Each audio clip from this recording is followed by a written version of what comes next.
կանգնեցրեք այս ընթացքը։ Արայիկ Հարությունյանի այդ խայտառակ հայտարարությունը, Դաշնակցության Բաղչեն քարկցելով, ուղղակի ցույց էր տալիս, որ ինքը տեղյակ է այս ամբողջ գործարքին։ Դրա համար ես իրեն չեմ դիմում եւ չեմ էլ դիմելու, անիմաստ է։ Պարոն Փաշինյան, կանգնեցրեք, սա դավաճանություն։ Եվ վերջում ես ուղղակի ուզում եմ մեր երիտասարդությանը դիմել, որպես իրենց ավագ ընկեր, որպես մի քիչ ավելի փորձ ունեցող, գուցե մի քիչ ավելի շատ ուսումնասիրած, հեռու մնացեք այս կեղծ հողերից։ Տեսեք, 19-րդ դարն է եւ 20-րդ դարասկիզբը, բազմաթիվ հայ լուսավոր մարդիկ հավատում էին մասոնականության այդ ազատություն, հավասարություն, եղբայրություն գաղափարներին։ Ի վերջո Գրիգոր Զոհրաբը, որ մասոնականության բարձր դիրքերի հասած անձնավորություն էր, սպանվեց, նրա գլուխը ուղղակի ջախջախվեց նույն մասոնական օթյակների մեջ գտնվող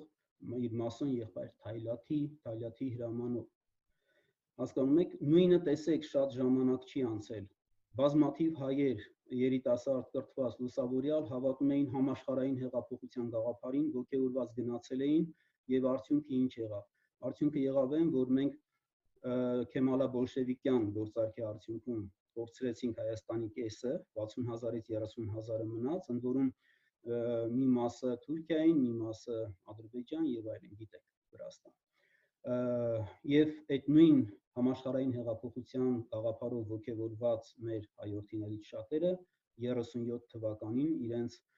աքսորվեցին եւ իրենց վախճանը գտան ստալինյան աքսորներում։ Հիմա եկել է նոր համաշխարհային այսպես սիրուն գույներով ներկած գլոբալիզացիոն շարժում,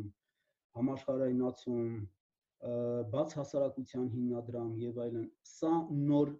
քաղցր թույնն է, չտրվեք այդ գայթակղությանը, որպես ավակ եղբայր եւ որպես մի քիչ պատմությունից հասկացող մարդ եմ ասում,